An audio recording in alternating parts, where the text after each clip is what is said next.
Colombie a l'habitude d'organiser des événements exceptionnels, celui-là l'est tout particulièrement, vu le contexte international dramatique qui touche ces pauvres familles. Et il y a eu un bel élan de solidarité autour de nous, un conseil municipal mobilisé, des bénévoles également, pour au moins atténuer la peine de ces gens en les accueillant le mieux possible. En fait, c'était quasi de la transmission de pensée entre l'équipe ukrainienne et nous qui restions en France, parce qu'on suivait les actualités et eux entendaient les bruits des canons.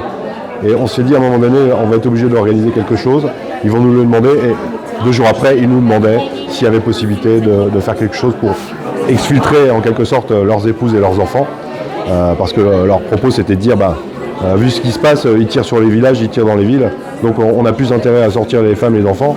Nous, dans les champs, on risque beaucoup moins que eux, quoi. Et donc du coup, à partir du moment où ils ont exposé leurs problèmes, on a mis en place une liste en disant inscrivez-vous, et puis on va s'organiser en fonction du nombre de personnes qui seront inscrites, sauf que vous n'avez que 2 jours pour réfléchir. Mais désolé, mais il faut aller vite. Donc vous avez 2 jours, et au bout de 2 jours, on avait une liste qui était complète, avec 81 personnes.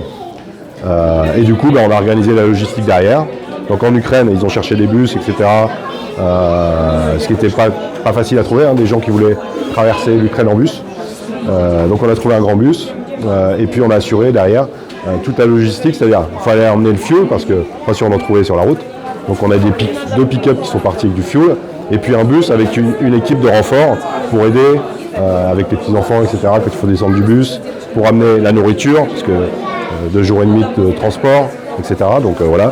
Et le convoi est parti lundi, et en même temps, nous on est parti de France lundi, après avoir mobilisé les efforts de Marnay qui sont formidables quand même, entre les clubs services, la préfecture, la mairie de Colombey, tout s'est monté en quasi une journée, tout était prêt. C'était formidable, on ne pouvait pas espérer mieux.